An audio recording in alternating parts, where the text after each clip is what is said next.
Hi, I'm Randy McDowell, Supervisor of the LAMP program, your behavioral health benefit for Manatee Your Choice. This webinar will cover tips on coping with change and uncertainty during the pandemic. So, how do we cope with this constant change and uncertainty that is happening? How we show up during this challenging time is a reflection of how we show up in every area of our life. So to cope with change and uncertainty, we must reframe our relationship with it. Let's begin by looking at some of the major changes we are facing right now. With many schools reopening and people returning to the work site, it's just not the same. I recently dropped my son off at college in Ohio. I've never seen the college. We couldn't tour it because of COVID. So the first time both of us saw where he's spending the next 4 years was when I was helping him set up his dorm room. And we were told that he was going to have a hybrid schedule with some classes in person and some online. But 1 week into the semester, they changed it, and all of his classes are virtual, which is really causing a lot of stress and anxiety. Social distancing has changed the workplaces. Having to remain 6 feet apart has contributed to many people isolating in their offices and conducting much, if not all, of their business through phone calls and Zoom conferences rather than in person. A lot of these changes in the way that we live have slowly become routine, and we may not even notice how many aspects of daily life that are different now from how we lived before the pandemic. When I look over this list, the one that has affected me the most is not seeing loved ones for their benefit. My parents are in their 80s and have their own health issues, and I would never forgive myself if I by accident exposed them to the virus. So I have not had an in-person visit with them in probably 5 or 6 months. If you want to take a moment to just kind of think about what changes you've experienced during the pandemic and write them down, and maybe keep a piece of paper where you can jot down some other notes as well.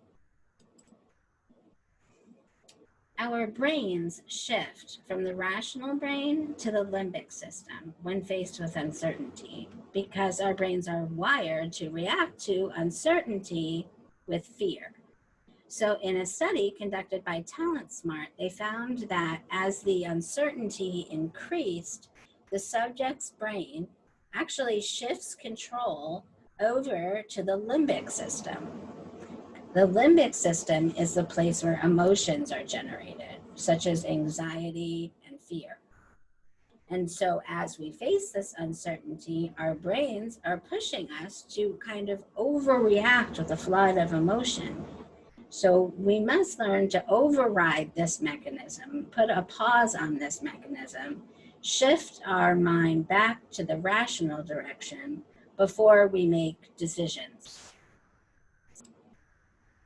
Some objectives for today's webinar are understanding your emotional state, reframing your wording to positive thinking, focus on inviting pleasant and calm activities into your life, reduce mental rumination, learn to accept change and uncertainty, and get support. It is okay and completely normal for you to be feeling anxious, sad, angry, lost, fearful, or worried during these uncertain times. The fact that you continue to do your job and take care of your family members, it doesn't mean that you're not struggling deep inside, just like everyone else. Pause and reconnect with your emotions. Think about How are you feeling about all of the changes that you've experienced?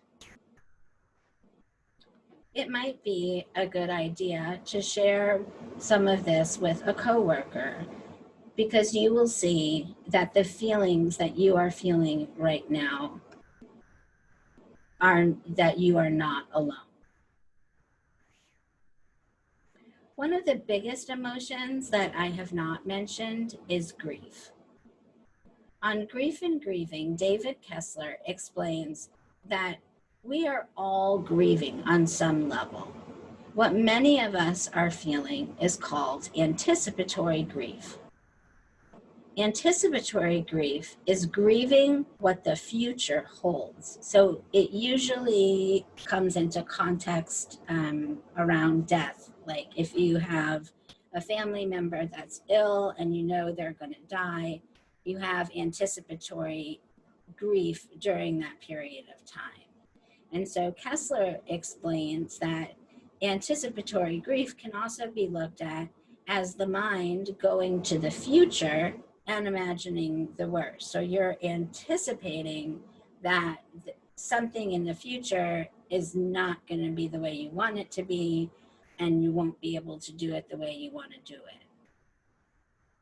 But we do need to acknowledge that change in itself is loss. It could be loss of a role you used to play at work, loss of being able to travel to other countries. And now during this pandemic, the loss is even more confusing.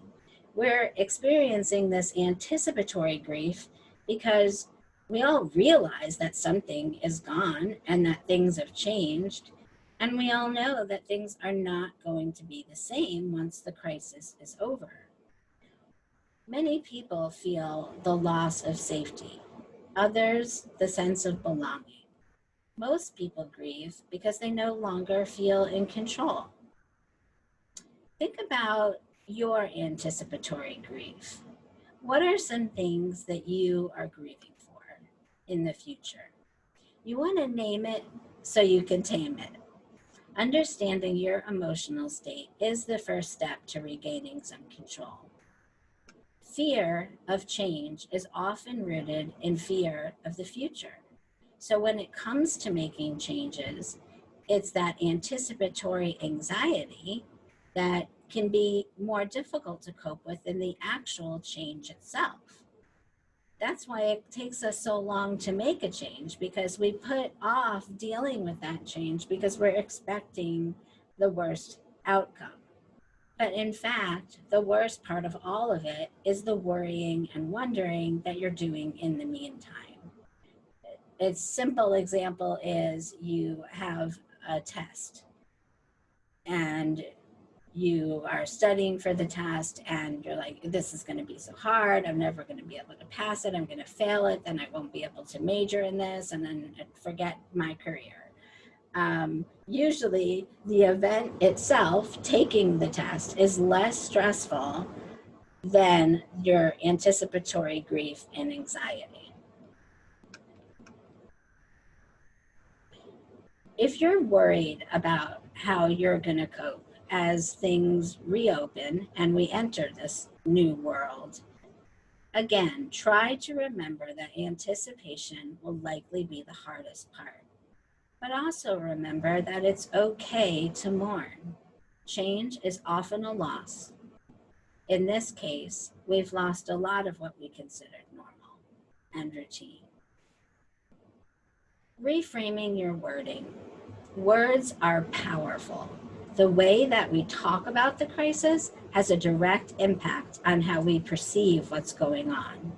Negative words are going to create an adverse effect and the other way around. Use the chart as a screen, the chart on the screen as a reference. For example, using the phrase social distancing, use physical distance. So having to keep a distance of at least 6 feet doesn't mean that we have to stop socializing with our friends or neighbors. We just have to be physically distant. The same happens when we replace the word isolation, that has a negative perception, with protection. We are not isolated from other human beings, but some of us are choosing to stay at home and in our offices to protect ourselves and others. Become more aware of the words that you use. If you have kids at home that are constantly complaining of boredom, you can reframe it as what a great time for creativity. We can find a project that we could work on together.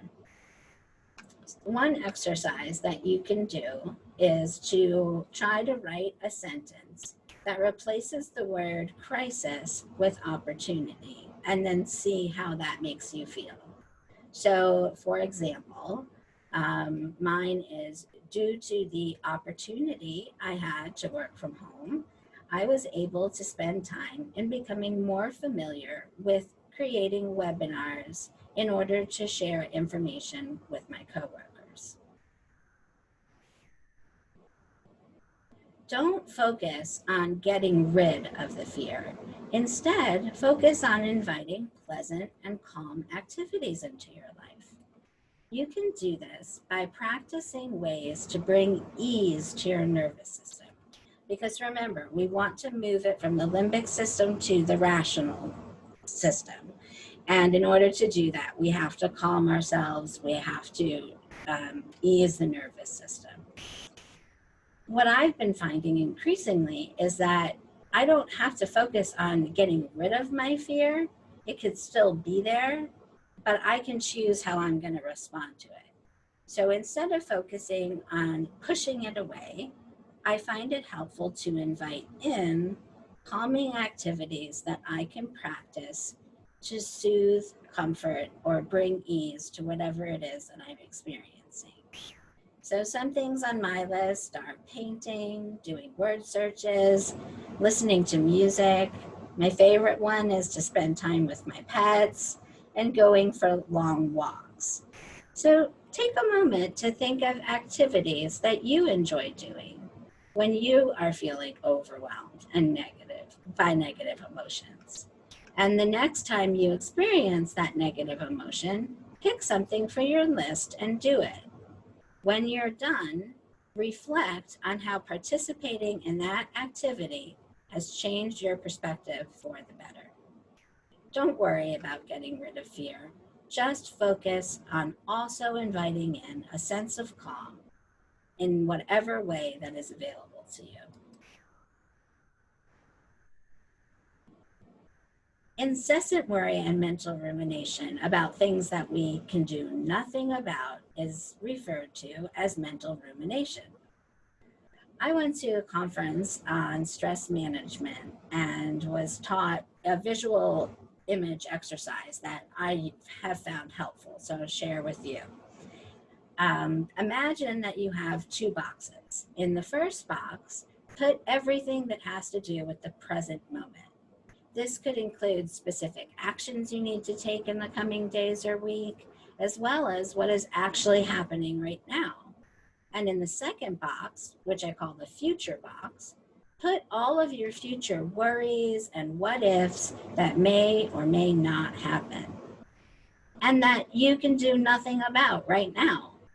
If you put all of those unhelpful thoughts in your mind into your future box, you're going to find that it is quite larger than your present box.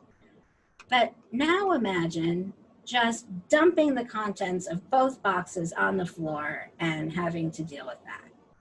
Trying to deal with all of that at once is overwhelming for anybody. So instead, imagine putting the lid on the future box and gently setting it aside. Open your present moment box and choose to focus only on the contents in that box. As it becomes necessary, you can move what's appropriate from your future box into your present moment box. I find that most of my mental suffering is caused by living from my future box, mentally rehearsing future what ifs and trying to cope with these unknowns on top of what is actually going on in my life. So when I'm able to remind myself to do this exercise, it lessens my suffering. When irrational fears and worries take hold, it can be hard to think logically and accurately weigh up the probability of something bad happening. To help you become more tolerant and accepting of uncertainty, the following steps can help. The first step is to identify your uncertainty triggers. A lot of uncertainty tends to be self-generated through excessive worry or having a pessimistic outlook.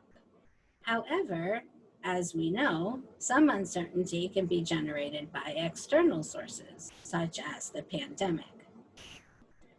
Some examples of uncertainty triggers are reading media stories that focus on worst case scenarios, or listening to the news and not getting necessarily accurate information, even hearing words that are intended to instill fear in you, spending time on social media among rumors and half-truths, or simply communicating with anxious friends. That can all fuel your fears and anxieties.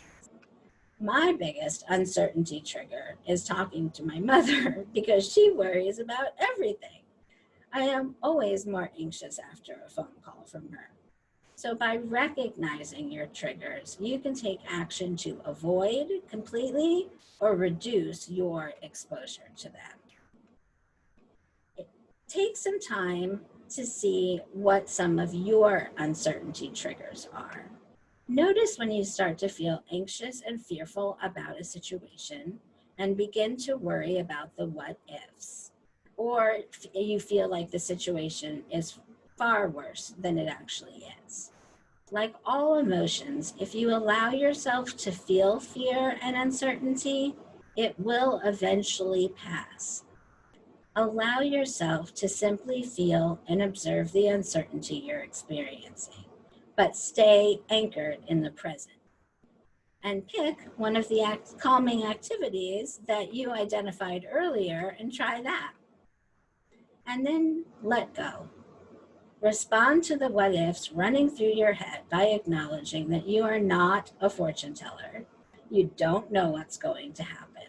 And all you can do is let go and accept uncertainty and change as a part of life. Acceptance and moving forward. This is the stage where you come to fully accept your changed circumstances. Acceptance does not mean giving up entirely on your former situation. You'll have valuable memories, skills, and relationships to carry forward. But the point is that you are moving on, whether in your career or in your wider life. Set goals for yourself and create an action plan to make the most of your new situation. I set a goal for myself to start filming the webinars that I do and putting them on YouTube so that members can access this at any given time. So take a minute to think about challenging yourself of one thing that you can do differently to cope with change and uncertainty in a positive way. Get support. In order to do this, we must have a support system. We need a group of people that holds us up and holds us accountable, really, for taking care of ourselves, and also maybe help you recognize when you're being triggered. Talk to your supervisor, let them know what's going on. They may be able to make some changes in your daily work or the environment, or just talking it out will help you feel much better instead of trying to keep it inside and not share with your supervisor if you are experiencing some of these emotions. And lastly, use LAMP as your resource. It's your behavioral health benefit. And for the time being, we are offering tele-behavioral health as well as in-person visits, so you have a choice. And we are waiving the copay until January 2021. We are also doing that with our psychiatric clinic, which is once a week. You can come in, be evaluated, no cost to you, and from that point on until January 2021, the copay will be waived. If you have any questions, please give us a call on the LAMP line at 941-741-2995. Thank you.